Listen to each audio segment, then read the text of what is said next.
새침하게 흐린 품이 눈이 올 듯 하더니 눈은 아니 오고 얼다가 만비가 추적추적 내리었다. 이날이야말로 동소문 안에서 인력 거꾼 노릇을 하는 김첨지에게는 오래간만에도 닥친 운수 좋은 날이었다. 문 안에 거기도 문 밖은 아니지만 들어간답시는 앞집 마나님을 전찻길까지 모셔다 드린 것을 비롯하여 행여나 손님이 있을까? 하고 정류장에서 어정어정하며 내리는 사람 하나하나에게 거의 비는 듯한 눈길을 보내고 있다가 마침내 교원인 듯한 양복장이를 동광학교까지 태워다 주기로 되었다. 첫 번에 30전, 둘째 번에 50전 아침 대바람에 그리 흉하지 않은 일이었다. 그야말로 재수가 옴붙어서 근 열흘 동안 돈 구경도 못한 김첨지는 10전짜리 100통화, 서푼 또는 5푼이 찰칵하고 손바닥에 떨어질 제 거의 눈물을 흘릴 만큼 기뻤었다. 더구나 이날 이때에 이 80전이라는 돈이 그에게 얼마나 유용한지 몰랐다. 컬컬한 목에 모주 한 잔도 적실 수 있거니와 그보다도 앓는 아내에게 설렁탕 한 그릇도 사다 줄 수 있습니다. 그의 아내가 기침으로 쿨룩거리기는 벌써 달포가 넘었다. 조밥도 굶기를 먹다시피 하는 형편이니 물론 약 한 첩 써본 일이 없다. 구태여 쓰려면 못 쓸 바도 아니로되 그는 병이란 놈에게 약을 주어 보내면 재미를 붙여서 자꾸 온다는 자기의 신조에 어디까지 충실하였다. 따라서 의사에게 보인 적이 없으니 무슨 병인지는 알 수 없으나 반드시 누워가지고 일어나기는커녕 새로 모로도 못 눕는 걸 보면 중증은 중증인 듯 병이 이대도록 심해지기는 열흘 전에 조밥을 먹고 체한 때문이다. 그때도 김첨지가 오래간만에 돈을 얻어서 좁쌀 한 대와 10전짜리 나무 한 단을 사다 주었더니 김첨지의 말에 의하면 오라질년이 천방지축으로 남비에 대고 끓였다. 마음은 급하고 불길은 닿지 않아 채 익지도 않은 것을. 그 오라질년이 숟가락은 고만두고 손으로 움켜서 두 뺨의 주먹덩이 같은 혹이 붉어지도록 누가 빼앗을 듯이 처박질하더니만 그날 저녁부터 가슴이 당긴다, 배가 캥긴다 하고 눈을 혹 뜨고 지랄을 하였다. 그때 김첨지는 열화와 같이 성을 내며 에이, 오라질년, 조랑복은 할 수가 없어. 못 먹어 병, 먹어서 병. 어쩌란 말이야. 왜 눈을 바로 뜨지 못해? 하고 앓는 이의 뺨을 한 번 후려 갈겼다. 혹뜬 눈은 조금 바루어졌건만 이슬이 맺히었다. 김첨지의 눈시울도 뜨끈뜨끈하였다. 환자가 그러고도 먹는 데는 물리지 않았다. 사흘 전부터 설렁탕 국물이 마시고 싶다고 남편을 졸랐다. 이런 오라질년, 조밥도 못 먹는 년이 설렁탕은 또 처먹고 지랄병을 하게.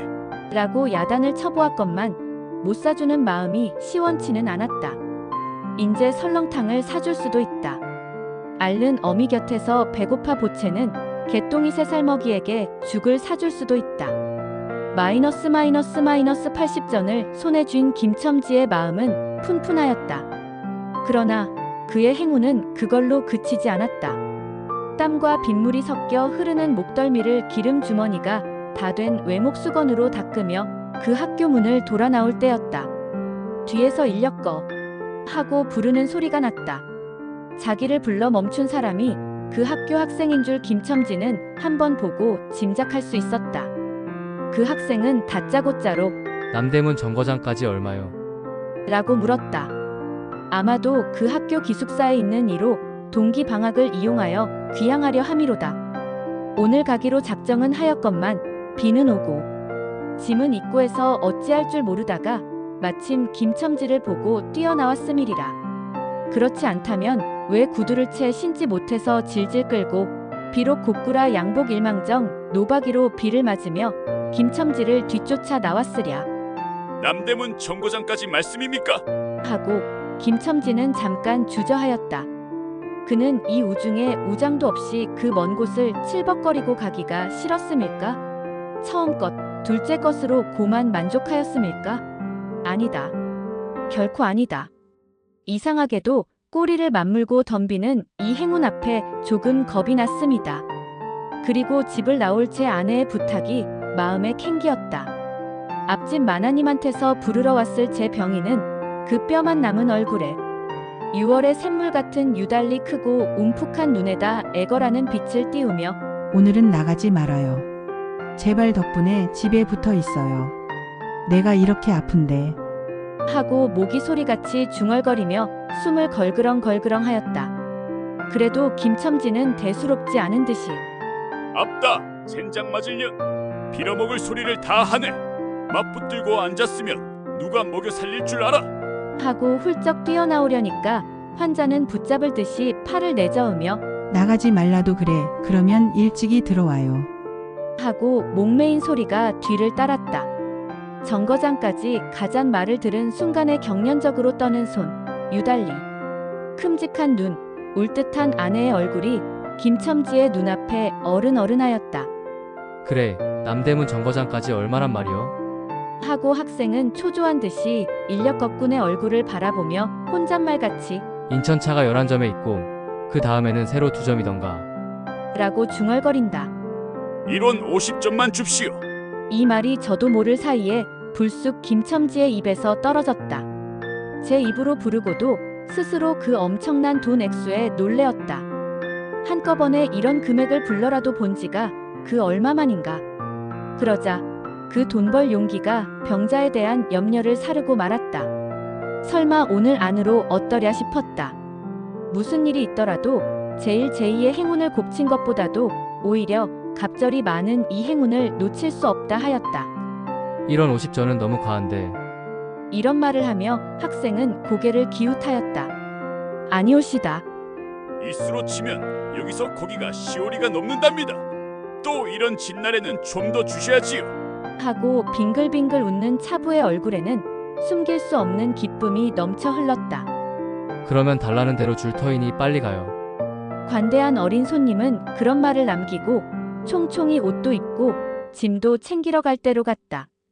그 학생을 태우고 나선 김첨지의 다리는 이상하게 가뿐하였다. 다름질을 한다는 이보다 거의 나는 듯하였다. 바퀴도 어떻게 속히 도는지 군다는 이보다 마치 얼음을 지쳐나가는 스케이트 모양으로 미끄러져가는 듯하였다. 언 땅에 비가 내려 미끄럽기도 하였다. 이윽고 끄는 이의 다리는 무거워졌다. 자기 집 가까이 다다른 까닭이다. 새삼스러운 염려가 그의 가슴을 눌렀다. 오늘은 나가지 말아요. 내가 이렇게 아픈데. 이런 말이 잉잉 그의 귀에 울렸다. 그리고 병자의 움쑥 들어간 눈이 원망하는 듯이 자기를 노려보는 듯하였다. 그러자 엉엉하고 우는 개똥이의 곡성도 들은 듯 싶다. 딸꾹딸꾹하고 숨 모으는 소리도 나는 듯 싶다. 왜 이러? 기차 놓치겠구먼. 하고 탄이의 초조한 부르짖음이 간신히 그의 귀에 들려왔다. 언뜻 깨달으니 김첨지는 인력거체를 쥔 채 길 한복판에 엉거주춤 멈춰있지 않은가. 예. 하고 김첨지는 또다시 다름질하였다. 집이 차차 멀어갈수록 김첨지의 걸음에는 다시금 신이 나기 시작하였다. 다리를 제겨 놀려야만 쉴 새 없이 자기의 머리에 떠오르는 모든 근심과 걱정을 잊을 듯이 정거장까지 끌어다주고 그 깜짝 놀란 일원 50전을 정말 제 손에 쥘에 말맞다나 심리나 되는 길을 비를 맞아가며 질퍽거리고 온 생각은 아니하고 거저 얻은 듯이 고마웠다. 졸부나 된 듯이 기뻤다. 제 자식벌밖에 안 되는 어린 손님에게 몇 번 허리를 굽히며 안녕히 다녀옵시오. 라고 깍듯이 재우쳤다. 그러나 빈 인력거를 털털거리며 이 우중에 돌아갈 일이 꿈밖이었다. 노동으로 하여 흐른 땀이 식어지자 굶주린 창자에서 물 흐르는 옷에서 어슬어슬 한기가 솟아나기 비롯함의 일원 50전이란 돈이 얼마나 괜찮고 괴로운 것인 줄 절실히 느끼었다. 정거장을 떠나는 그의 발길은 힘 하나 없었다. 온몸이 옹송그려지며 당장 그 자리에 엎어져 못 일어날 것 같았다. 젠장 맞을 것. 이 비를 맞으며 빈 인력거를 털털거리고 토라를 간담. 이런 빌어먹을 제 할미를 붙을 피가 왜 남의 상판을 딱딱 때려. 그는 몹시 화증을 내며 누구에게 반항이나 하는 듯이 개걸거렸다. 그럴 즈음에 그의 머리엔 또 새로운 광명이 비쳤나니 그것은 이러고 갈 게 아니라 이 근처를 빙빙 돌며 차 오기를 기다리면 또 손님을 태우게 될는지도 몰라. 란 생각이었다. 오늘 운수가 괴상하게도 좋으니까 그런 요행이 또 한 번 없으리라고 누가 보증하랴. 꼬리를 굴리는 행운이 꼭 자기를 기다리고 있다는 내기를 해도 좋을 만한 믿음을 얻게 되었다. 그렇지만 정거장 인력거꾼의 등살이 무서워 정거장 앞에 섰을 수가 없었다. 그래 그는 이전에도 여러 번 해본 일이라 바로 정거장에서 조금 떨어져서 사람 다니는 길과 전찻길 틈에 인력거를 세워놓고 자기는 그 근처를 빙빙 돌며 형세를 관망하기로 하였다. 얼마 만에 기차는 왔고 수십 명이나 되는 손이 정류장으로 쏟아져 나왔다. 그 중에서 손님을 물색하던 김첨지의 눈에 양머리에 뒤축 높은 구두를 신고 망토까지 두른 기생 퇴물인 듯 난봉 여학생인 듯한 여편네의 모양이 띄었다. 그는 슬근슬근 그 여자의 곁으로 다가들었다. 아씨, 인력거 아니 타시랍시오. 그 여학생인지 뭔지가 한참은 매우 때깔을 빼며 입술을 꼭 다문 채 김첨지를 거들떠보지도 않았다. 김첨지는 구경하는 거지나 무엇같이 연애 연방 그의 기색을 살피며 아씨 정거장 애들보담 아주 싸게 모셔다 드리겠습니다. 댁이 어디신가요? 하고 추근추근하게도 그 여자의 들고 있는 일본식 버들고리짝에 제 손을 대었다. 왜 이래? 남 귀찮게. 소리를 병력같이 지르고는 돌아선다. 김첨지는 어랍시오 하고 물러섰다. 전차가 왔다. 김첨지는 원망스럽게 전차 타는 일을 노리고 있었다. 그러나 그의 예감을 틀리지 않았다. 전차가 빡빡하게 사람을 싣고 움직이기 시작하였을 제 타고 남은 손 하나가 있었다. 굉장하게 큰 가방을 들고 있는 걸 보면 아마 붐비는 차 안에 짐이 크다 하여 차장에게 밀려 내려온 눈치였다. 김첨지는 대어섰다. 인력거를 타시랍시오. 한동안 값으로 실랑이를 하다가 60전에 인사동까지 태워다 주기로 하였다. 인력거가 무거워짐에 그의 몸은 이상하게도 가벼워졌고 그리고 또 인력거가 가벼워져서 몸은 다시금 무거워졌는데 이번에는 마음조차 초조해온다. 집의 광경이 자꾸 눈앞에 어른거리어 이젠 요행을 바랄 여유도 없었다. 나무 등걸이나 무엇만 같고 제 것 같지도 않은 다리를 연해 꾸짖으며 갈팡질팡 뛰는 수밖에 없었다. 저놈의 인력거꾼이 저렇게 술이 취해가지고 이진 땅에 어찌 간호하고 길 가는 사람이 걱정을 하리만큼 그의 걸음은 황급하였다. 흐리고 비오는 하늘은 어둠침침한 게 벌써 황혼에 가까운 듯하다. 창경원 앞까지 다다라서야 그는 턱에 닿는 숨을 돌리고 걸음도 늦추잡았다. 한 걸음 두 걸음 집이 가까워 올수록 그의 마음은 괴상하게 누그러졌다. 그런데 이 누그러짐은 안심해서 오는 게 아니요. 자기를 덮친 무서운 불행이 박두한 것을 두려워하는 마음에서 오는 것이다. 그는 불행이 닥치기 전 시간을 얼마쯤이라도 늘리려고 버르적거렸다. 기적에 가까운 벌이를 하였다는 기쁨을 할 수 있으면 오래 지니고 싶었다. 그는 두리번 사면을 살피었다. 그 모양은 마치 자기 집, 곧 불행을 향하고 달려가는 제 다리를 제 힘으로는 도저히 어찌할 수 없으니 누구든지 나를 좀 잡아다고 구해다고 하는 듯하였다. 그럴 즈음에 마침 길가 선술집에서 친구 치삼이가 나온다. 그의 우글우글 살진 얼굴은 주홍이 오른 듯 온 턱과 뺨을 시커멓게 구레나룻이 덮이고 노릇탱탱한 얼굴이 바짝 말라서 여기저기 고랑이 파이고 수염도 이때야 턱 밑에만 마치 솔잎송이를 거꾸로 붙여놓은 듯한 김첨지의 풍채하고는 기이한 대상을 짓고 있었다. 여보게 김첨지, 자네 문 안 들어갔다 오는 모양일세 그려. 돈 많이 벌었을 테니 한 잔 빨리게. 뚱뚱 보는 말라깽이를 보는 말맡에 부르짖었다. 그 목소리는 몸짓과 딴판으로 연하고 싹싹하였다. 김첨지는 이 친구를 만난 게 어떻게 반가운지 몰랐다. 자기를 살려준 은인이나 무엇같이 고맙기도 하였다. 자네는 벌써 한 잔 한 모양일세 그려. 자네도 재미가 좋아 보이. 하고 김첨지는 얼굴을 펴서 웃었다. 납다. 재미 안 좋다고 술 못 먹을 낸가. 그런데 여보게 자네 맨몸이 어째 물독에 빠진 새앙치 같은가? 어서 이리 들어와 말리게. 선술집은 훈훈하고 뜨뜻하였다.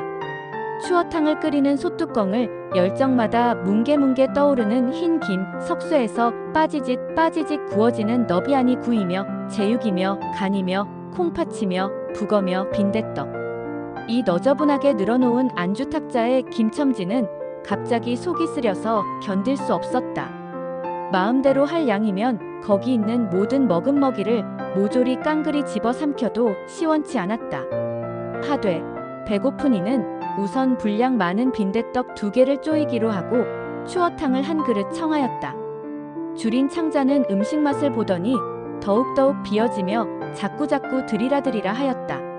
순식간에 두부와 밑꿀이 든 국 한 그릇을 그냥 물같이 들이키고 말았다. 첫째 그릇을 받아들었을 제 데우던 막걸리 곱빼기 2잔이 더 왔다. 치삼이와 같이 마시자 원원이 비었던 속이라 찌르르하고 창자에 퍼지며 얼굴이 화끈하였다. 눌러 곱빼기 한 잔을 또 마셨다. 김첨지의 눈은 벌써 개게 풀리기 시작하였다. 석쇠에 얹힌 떡 2개를 숭덩숭덩 썰어서 볼을 볼록거리며 또 곱빼기 2잔을 부어라 하였다. 치삼은 의아한 듯이 김첨지를 보며 여보게 또 붙다니 벌써 우리가 넉 잔씩 먹었네. 돈이 40전일세. 아따 이놈아, 40전이 그리 끔찍하냐? 오늘 내가 돈을 막 벌었어. 참 오늘 운수가 좋았느니. 그래 얼마를 벌었단 말인가? 30원을 벌었어. 30원을. 이런 젠장 맞을 술을 왜 안 부어? 괜찮다. 괜찮아. 막 먹어도 상관이 없어. 오늘 돈 산더미같이 벌었는데. 이 사람 취했군. 그만두세. 이놈아, 이걸 먹고 취할 내냐? 어서 더 먹어. 하고는 치삼의 귀를 잡아치며 취한 이는 부르짖었다. 그리고 술을 붓는 15살 됨직한 중대가리에게로 달려들며 이놈, 오라질로 왜 술을 붓지 않아? 라고 야단을 쳤다. 중대가리는 히히 웃고 치삼이를 보며 문의하는 듯이 눈짓을 하였다. 주정꾼이 이 눈치를 알아보고 화를 버럭내며 애미를 붙을 이 오라질 놈들 같으니 이놈 내가 돈이 없을 줄 알고. 하자마자 허리춤을 훔척훔척 하더니 1원짜리 한 장을 꺼내어 중대가리 앞에 펄쩍 집어던졌다.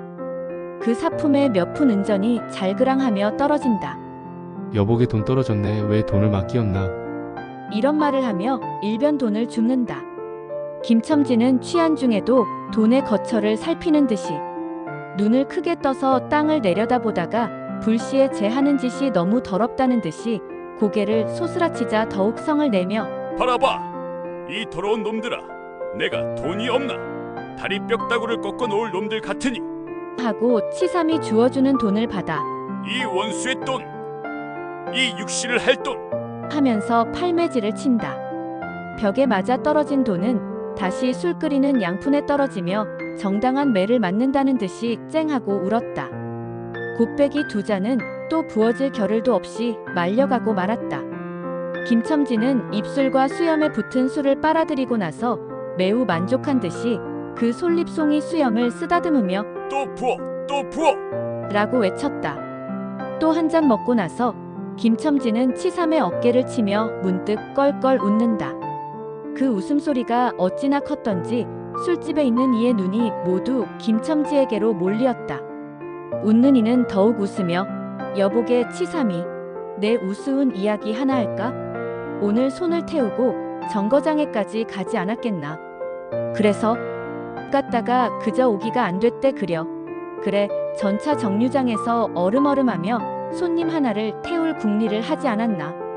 거기 마침 마나님이신지 여학생이신지 요새야 어디 논다니와 아가씨를 구별할 수가 있던가. 망토를 잡수시고 비를 맞고 서 있겠지. 슬근슬근 가까이 가서 인력거를 타시랍시오 하고 손가방을 받으려니까 내 손을 탁 뿌리치고 핵 돌아서더니만 왜 남을 이렇게 귀찮게 굴어? 그 소리야말로 꾀꼬리 소리지. 허허. 김첨지는 교묘하게도 정말 꾀꼬리 같은 소리를 내었다. 모든 사람은 일시에 웃었다. 빌어먹을 깍쟁이 같은 년, 누가 저를 어쩌나? 왜 남을 귀찮게 굴어? 어이구 소리가 재신도 없지. 허! 웃음소리들은 높아졌다. 그런 그 웃음소리들이 사라지기 전에 김첨지는 훌쩍훌쩍 울기 시작하였다. 치삼은 어이없이 주정뱅이를 바라보며 금방 웃고 지랄을 하더니 우는 건 무슨 일인가? 김첨지는 연애 코를 들여 마시며 우리 마누라가 죽었다네. 뭐 마누라가 죽다니 언제? 이놈아 언제는? 오늘이지. 예끼 미친놈 거짓말 마라. 거짓말은 왜? 참말로 죽었어 참말로. 마누라 시체를 집에 뻗을쳐놓고 내가 술을 먹다니. 내가 죽일 놈이야 죽일 놈이야. 하고 김첨지는 엉엉 소리 내어 운다. 치삼은 흥이 조금 깨어지는 얼굴로 원 이 사람아 참말을 하나 거짓말을 하나. 그러면 집으로 가세까. 하고 우는 이의 팔을 잡아당기었다. 치삼의 끄는 손을 뿌리치더니 김첨지는 눈물이 글썽글썽한 눈으로 싱그레 웃는다. 죽기는 누가 죽어? 하고 득에 양양. 죽기는 왜 죽어? 생때같이 살아만 있단다. 그 오라질년이 밥을 죽이지. 인제 나한테 속았다. 하고 어린애 모양으로 손뼉을 치며 웃는다. 이 사람이 정말 미쳤단 말인가?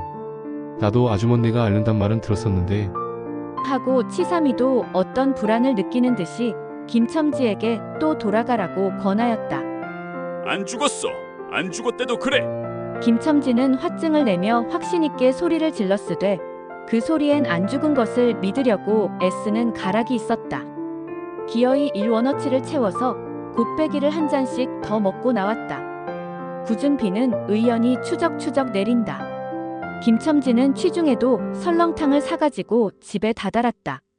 집이라 해도 물론 셋집이요. 또 집 전체를 세든 게 아니라 안과 뚝 떨어진 행랑방 한 간을 빌어든 것인데 물을 길어대고 한 달에 1원씩 내는 터이다. 만일 김첨지가 주기를 띠지 않았던들 한 발을 대문에 들여놓았을 제 그곳을 지배하는 무시무시한 정적 마이너스 폭풍우가 지나간 뒤에 바다 같은 정적에 다리가 떨렸으리라. 훌룩거리는 기침 소리도 들을 수 없다. 그르렁거리는 숨소리조차 들을 수 없다. 다만 이 무덤 같은 침묵을 깨뜨린다느니 보다 한층 더 침묵을 깊게 하고 불길하게 하는 빡빡거리 그윽한 소리, 어린애의 젖바는 소리가 날 뿐이다.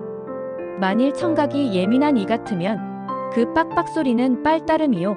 꿀떡꿀떡하고 전 넘어가는 소리가 없으니 빈젖을 빤다는 것도 짐작할는지 모르리라.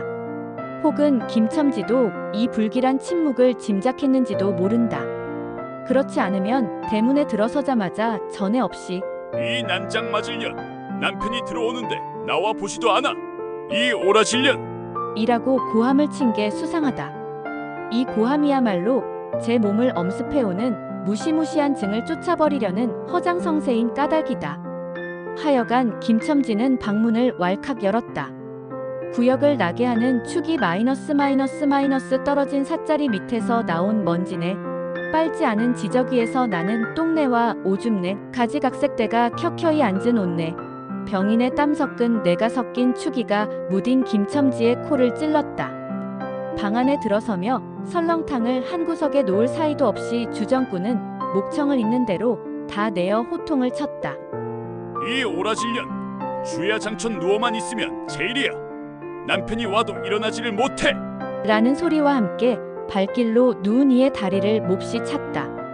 그러나 발길에 채이는 건 사람의 살이 아니고 나무 등걸과 같은 느낌이 있었다. 이때의 빽빽 소리가 응아 소리로 변하였다. 개똥이가 물었던 젖을 빼어놓고 운다. 운데도 온 얼굴을 찡그려 붙어서 운다는 표정을 할 뿐이다. 응아 소리도 입에서 나는 게 아니고 마치 뱃속에서 나는 듯 하였다. 울다가 목도 잠겼고 또 울 기운조차 시진한 것 같다.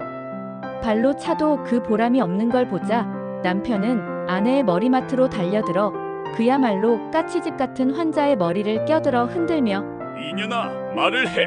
말을. 입이 붙었어. 이 오라질년. 이것 봐. 아무 말이 없네. 이년아 죽었단 말이냐. 왜 말이 없어. 또 대답이 없네. 정말 죽었나 보이. 이러다가 누운 이의 흰 창이 검은 창을 덮은 위로 치뜬 눈을 알아보자마자 이 눈깔. 왜 나를 바로 보지 못하고 천정만 바라보느냐. 하는 말끝엔 목이 메이었다. 그러자 산 사람의 눈에서 떨어진 닭똥 같은 눈물이 죽은 이의 뻣뻣한 얼굴을 어릉어릉 적시었다. 문득 김첨지는 미친 듯이 제 얼굴을 죽은 이의 얼굴에 한 대 비벼대며 중얼거렸다. 설렁탕을 사다 놓았는데 왜 먹지를 못하니? 왜 먹지를 못하니? 괴상하게도 오늘은 운수가 좋더니만. 끝.